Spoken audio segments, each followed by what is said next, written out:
Oh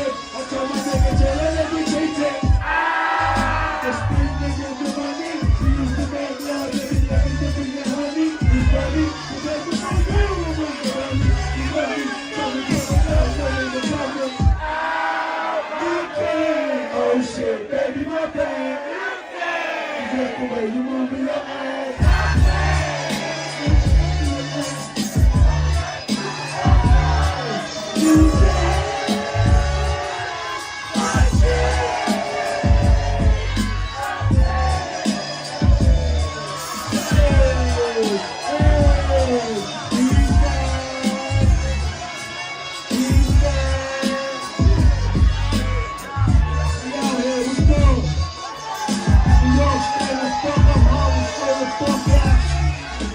I'll be popping out the window one night, so with the steel. One thing the nigga can say is the Haitians, they be real. She gon' shoot a nigga dead like she licensed to kill. She always tell a friend about me, the pipe in this real. Let me control the tempo, baby, cause I'm nice with the pill. I want you on your belly quick. Max is the good side of my baby belly shit. Ride to the party or die, touching me, shawty, my eye, touching my body. Bitch, I will never take the shit. Sorry, baby. I was reason for me, not sorry, baby. Why you do that? She said, don't call me, baby. Why you do that? It's your boy Fast Cool. I'm gonna need y'all to like, share, and subscribe to the channel, The Crib. Now, let's get to this stutter, man. It's a great day in American history. Damn near should be a holiday, man. That boy Max B just touched down, bro. Yeah, it's official. Mauer is in full effect. Make America wavy again. See, our youngest thought it just was Massa, because NBA Youngboy. Now, us older individuals, we got us our own movement too. It's called Mauer. Maui Wowie, you feel me? Go jump on your surfboards because it's about to get wavy.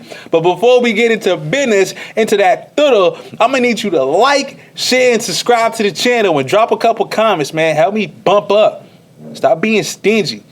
The Crib, man. First 24 hours of Max B's release, man. You know, the boy, he had a little nice sweater on, you know. I guess somebody brought it to him, you feel me, a little custom joint, you know what I'm saying? Boom, threw it, the sweater. It's like a crew neck type of thing. Jumped on that van, that van that you have to get into in order to go into prisons and shit like that. Gets into the van, drop him off. As soon as he gets dropped off, fully embraced with love, right? But it was so cool because the first two people that were able to approach him was, I believe, his children. Now, Max B was seen wearing like some baggy jeans, you know what I mean? From the prison, it was like some blue joints, you know? Then he had on a, you know, the prison, looked like the non-brand Reeboks, you feel me? That you be seeing inmates taking pictures, right? So he had those on, and then, you know, someone's in the background like, yo, we gotta make sure your jeans is tight, and oh, you know what I mean? You know, fashion is in a, you know, versatile stage right now. You could go baggy, you could go fitted, you could go tight if you want. It's really up to you. Now, he then is embraced by French Montana, right? French Montana pulls up, and the cool thing about this whole situation is it's French Montana's birthday. So I don't know if y'all are spiritual, religious, or what, but you know, some things are just meant to happen. You know what I mean? I just feel like that's just what it is. That alone is crazy. You know, he's embraced real brotherly love, real brotherhood by French Montana. They hug, bro. It's a surreal moment. You can just feel it. Like, it's magic to see. It felt like Christmas. Let me tell you, from my point of view, like, I went to sleep early the night before in order to wake up. Like, it felt like Christmas when I was a kid. Like, I just wanted to go to sleep so I can get the presents. You know what I mean? Or I wanted to go to sleep. Or I wanted to stay up and try to see if I could catch Santa Claus. It was one of those, I don't know how to, like, the feeling was just so special. You know, with the situation, you seeing Max B, it didn't feel like it was real. Now, while these two are embracing each other, you know, they're like crowded by a group of people. And one of those people are Ty Black. Ty Black puts the Mauer chain on Max B. You feel me? So it's official. He's home. You know what I'm saying? And I feel like that was so important because once he put that chain on, it's like, it's time. Now it's time to get to work. You're you again. You know? Boom. they everyone shows some love, and then automatically Ty Black is like, yo, we gotta go. So he's right back into celebrity mode. You know what I'm saying? Like, when you rush a celebrity, they gotta like push him out to security. All right, we out of here, let's go. You know what I'm saying? It was one of those. Mind you, I feel like there was some fans there too, to be real with you, that waited at the jail for him, like, or the prison. You know what I'm saying? So after this, they go to a hotel. Excuse me, I'm acting like I know. I don't know where the fuck these niggas is going. It looked like they go to a hotel, but they go to a location in New Jersey, I'm assuming. And Max B wants to, change his fit up and get cleaned up. He wants to get a lineup and all of that. So the cool thing is they had a barber come in, and the barber had like it's like a tarp that they put on you. It's like a black tarp they put on you in order to like make sure that the hair follicles and stuff don't get all over your nice clothes that you got. So this barber had a custom, tarp or cape, whatever you want to call it. And this custom cape had pictures of all of Max B's mixtapes embroidered into the material. So it was like a walking advertisement, you know what I'm saying? Like, it was dope. And even French Montana captured the moment and said, yo, bro, I can't make this up. This dude has a custom barber cape. Like, has all the mixtapes on it. This is wavy. You feel me? Once again, it's French Montana's birthday. Happy birthday. Boom. So he gets the lineup, and then he gets thrown into some clothes. His clothes that he puts on are a Louis Vuitton sweatsuit and Louis Vuitton shoes and a Louis Vuitton hat and a Louis Vuitton fanny pack. So he just Louis down. He on OG, OG vibes. You know what I'm saying? Like, he just looking like it. You know what I'm saying? It's a sweatsuit, so you can't go wrong. Ow. All right, so after this, you know what I'm saying? Not after this, but during this, he gets a phone call from his daughter. You know what I'm saying? She shows love. She's crying. You know what I'm saying? I think it's actually her first time. Yeah, you know what I'm saying? It's actually her first time seeing her father free. You feel me? As a free man. So this is a rare moment for her as well. And it was a beautiful, back and forth between him and his child, that we got to catch a glimpse of. It's just dope, man. I'm really happy, that this guy's home.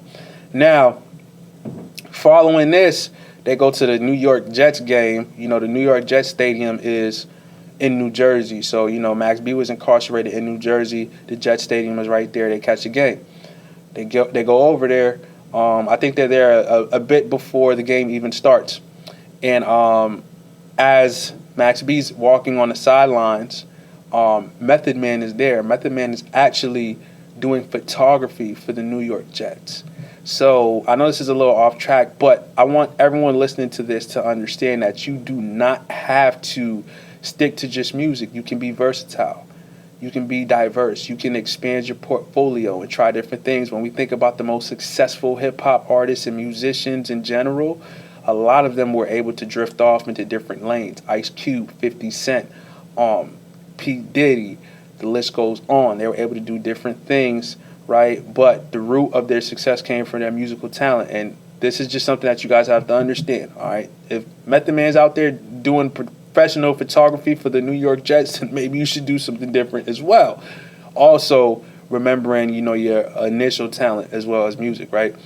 Anyway, they have a back and forth. They speak. Method Man tells him that he's happy that he's home. A lot of people were happy to see him.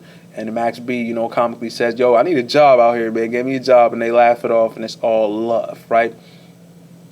Ty Black's there, too. He actually invites Method Man to, whatever activities that they got going on. French Montana's also there, too. It's a situation. Now, this would be followed by a platform called the People's Gallery. They interview celebrities and, people within the fashion industry, and they talk to them about their outfits. So this platform was able to interview Max B in rare form. And it was an amazing interview. It was quick, it was cool, social media friendly, and they asked Max B about his outfit choice, how he puts his outfits together, and who's his favorite artist. And Max B just, displayed his charisma to the public and just won people over again. Literally, it just reminds you of when he was on the mixtapes, just going viral, or not viral. Viral wasn't even a thing then, where he was on the Come Up DVDs and the Cocaine Cities, just, creating controversial moments that we all talked about, that, contributed to his, his colossal catalog of music. So boom, that goes good. You know, people love it. It's going super viral. Every blog is picking up everything that Max B's doing. By the way, this is a real 24 hours. So then boom, they get some grub. You know, they get some grub. But I have to interject. Rapper Mano, who also is on a podcast with Jim Jones. Who Jim Jones is actually an ex bandmate with Max B, and also enemies with Max B. They have their own situations. You guys can look into it. I'm not going to go over that now. But, you know, on one of the episodes of the podcast called Let's Rap About It by Jim Jones and Mano and Dave East and Fabulous, Mano would mention that he's not going to go to Max B's welcome home celebration due to the fact that he's friends with Jim Jones, right? So it was ironic to find out that Mano was actually at the same New York Jets game that Max B's at after he just said that. We all know there's really no issues, but, you know, Mano chose his side when he didn't even have to. He just opened his mouth. I think it was the liquor talking. And I'm sure Max B knows about this too. So boom, Max B's eating hot dogs, throwing relish, all that shit, eating good, bro. This is a lit first 24 hours. I gotta talk to y'all about it. So after that, they breeze off. Now, I guess Max B does this one too. I can't, you know, speak on that because I don't know. I wasn't there, but he gets his private affairs. But the next time he pops out is at Aviani and Colt, and they put that ice on him. It's an ice storm. You know what I'm saying? They throw some chains and some cuffs on him. Yeah, just like he had when he was in jail. But this time they got diamonds on him. You understand? So he's shining like a bright star.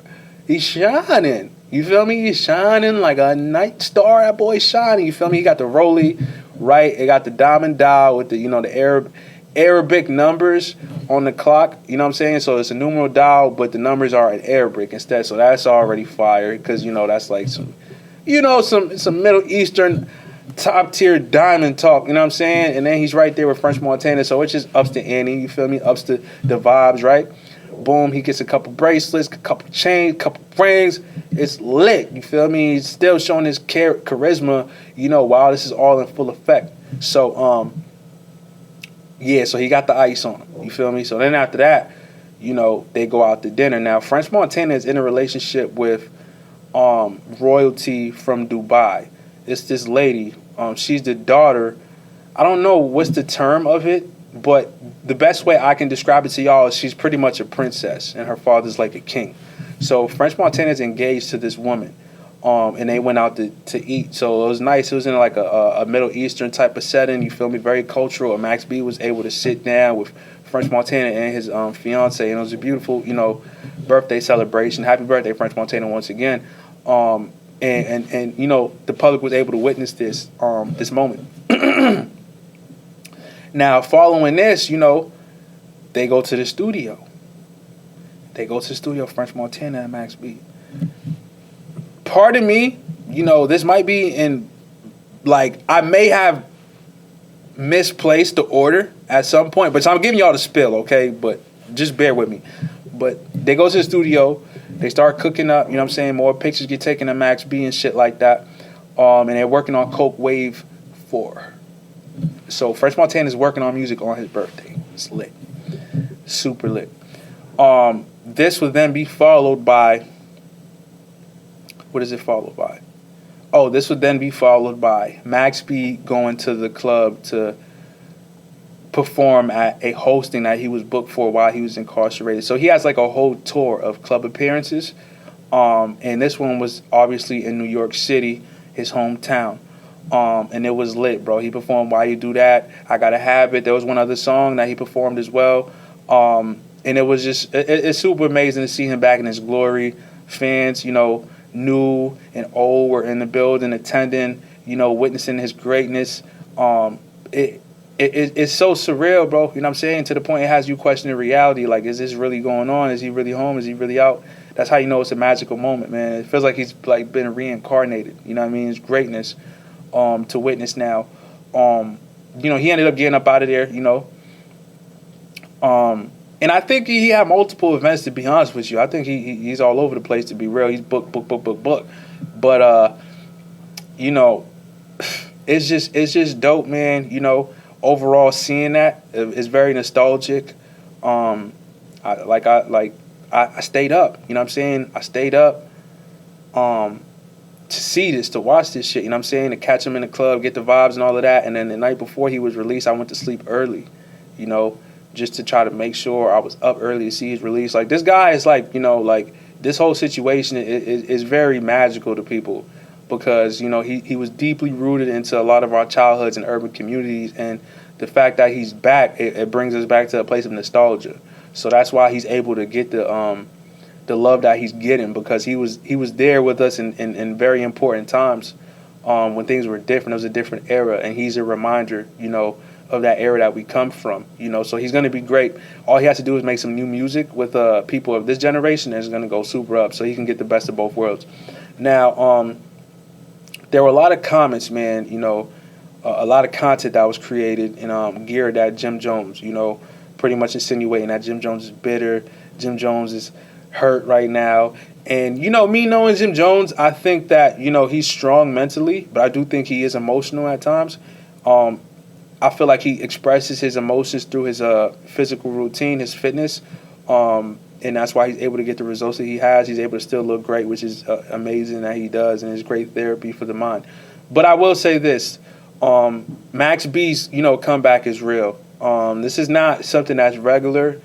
You don't know someone who would experience this type of reminder of, you know, past trauma. You know what I'm saying? Like, this is the internet. The internet works in its own way, right? We still have to figure out the algorithm. We have an idea, but we still don't have it mastered. And we play a big part in it too. So if a big part of us, pause, is, you know, pushing Max B, pause, then he's gonna, you know, feel it. You know what I'm saying? One way or the other, he's gonna feel it, whether it's through clickbait, whether it's through people talking in the street, whether it's through, you know, the way people are speaking to him. You know what I'm saying? Because Max B's a star. You know, he's a superstar. I'll say that. If he didn't go to jail, he'd be a superstar, right? You're going to feel that, bro. It's not just some local nigga in the neighborhood who's trying, you know, get a couple points off your name, get some clout off you. It's not one of those. It's one of those things where, you know, this person has their own wave, bro. You know what I'm saying? Has their own fan base, has their own following, and actually, you know, has the ability to cancel you out based on favoritism. You know, he's lucky that Mano even said that he's going to take his side, but it's if we look at the situation, more people will want to take Max B's side, because when you look at Max B's catalog, which is colossal, it survived him. And when Jim Jones gets booked to do things, like if we like go back to the verses, Jim Jones had to use Dipset, not just Jim Jones. Dipset had to use a Max B record, right? A lot of Jim Jones's catalog, when he goes to events, I went to a hosting of his in Providence, Rhode Island, and I actually met him. Shout out to Jim Jones, shook his hand and all of that. But the music that he plays, he still has to play songs that Jim Jones is on. Excuse me, that Max B's on. So Max B doesn't have to do that because his catalog is so large. He's loved for so many other songs, and he just was features on Jim Jones albums, right? Max B doesn't have to do that. You know what I'm saying? Jim Jones would have to, and that's why it's really tough for him, because he still has to perform some of those songs. Like, if he wants to put on a show for real, like, you know what I'm saying? Like, he still is performing them. Whether he cuts off Max B's part or whatever the case is, it's still his record, but Max B's still the one on the song. So, you know, that right there just makes it a little interesting, because it's just like, dang, bro, like, when you really look at those situations, Max B don't need to perform none of those joints, and he's still good. But you have to. And that's why I feel like it will impact Jim Jones, and maybe he should see a therapist. And I know on one of the episodes on Rap About It, he was like, nah, we don't do no therapy. You can't confide in these people. You trust these people, da-da-da-da. As a celebrity, I get it, right? But at the same time, it's just like, as a celebrity, you need to get it that you go through things that normal people don't go through, right? So, you know, there has to be some type of balance. You know, you do need to, you know, get some therapy at some point. You know what I mean? And just to check, you know what I'm saying? It doesn't have to be a constant thing. You can just go check with the therapist. If they screen you and they say that you're good. It's like getting screened, like a physical screen. You're getting screened for cancer. You know what I mean? You got to make sure that you're good mentally, because he's under attack on the internet, straight up and down. You know what I mean? Like, it's not a game. People think these psychological attacks is a game. No, you're still affecting somebody. You're still hitting somebody. You're hurting somebody. They say words don't hurt. Sticks and stones do. Right? But sometimes words do hurt, bro. It's just the truth of the matter, especially if they're true. Make sure y'all like, share, and subscribe to the channel. I'm giving y'all the theater right now, you know what I mean? Now, you know, Mel Matrix, right? Mel Matrix gets brought up in this situation because Mel Matrix just came home from jail as well. Mel Matrix was also a member of Dipset. Mel Matrix did records with Jim Jones and Max B. A lot of those records, a lot of those verses he put on those records, they're classic because the record's classic. You know what I'm saying? So he's etched into this as well as somebody who's a part of, you know, a great moment in, you know, East Coast rap. And, you know, he came home in a way that, you know, wasn't comparable to, you know, Max B, bro. You know what I'm saying? Like, he had to take the train into New York City. Granted, you know, obviously, Max B was, you know, intercepted or received No Diddy by his family. You know what I'm saying? As soon as he got out the gates, Mel Matrix situation was a little different, which, I don't know. It's just like, you part of this big organization, you and I trade blood. Where them bloods at? You know what I'm saying? Why you had to jump on the train? Niggas should have picked you up in a, you know, one of them niggas getting some money. One of them niggas can send you an Uber. You know what I mean? Like, this is a East Coast organization. So this is why I frown upon, I now frown upon gang culture, even though I have my own affiliations. I frown upon it in totality due to the fact of situations like this. Because we're all black men at the end of the day. And if these organizations don't make us help each other more, then what is it really doing? I'm just being real. You know what I mean? And I feel like it's divisive. I feel like, you know, it makes us resent one another regardless. You know what I'm saying? We already have issues with one another. It just actually throws some spice on there, some sazon. Anyway, you know, he got picked up at the train station by Jim Jones. You feel me? And he went and got him a chain and shit like that. But, you know, Max B was greeted by so many people. It was big. You know, and I understand that Mel Matrix is not, you know, Max B. We understand that, but like I said, he's part of something. He's a big homie or something. So I don't know, man. Niggas, if Jim Jones was busy, he couldn't pick you up from the gates, then somebody should have, man. You know, and that means niggas ain't getting money for real. Aside from that, what can I say, man? What more can I say? I think we really ran through it, man. It's just a beautiful thing to know Max B's out of jail. America, you know, is in a better place in terms of hip hop. We got to do what we got to do to bring it, you know, hip hop back to the forefront. And I think he definitely is going to play a major role in that. You know what I'm saying? He's going to have a lot of influence over the younger generation because, you know, he's like the unk now. You know, and we got to do what we got to do, man. You know, a lot of people came home, Pooh Shiesty, Hood Rich, Paulo One, Honeycomb, Brazy, YFN, Lucci, Young Thug, You Smell Me. You know, yeah, man, Max B's home, man. It's lit. You know what I'm saying? So we just got to understand, man, it's lit right now, you know. Make sure y'all like, share, and subscribe to the channel. Hopefully I gave y'all some good content today. I hope y'all have a good, productive day. Make sure y'all share this, you know what I'm saying? Like this, comment on it, give me any type of reviews. I appreciate y'all, man. I go through so much to give y'all this content. Y'all don't even know. So just enjoy it. Like, share, and subscribe to the channel. The Crib!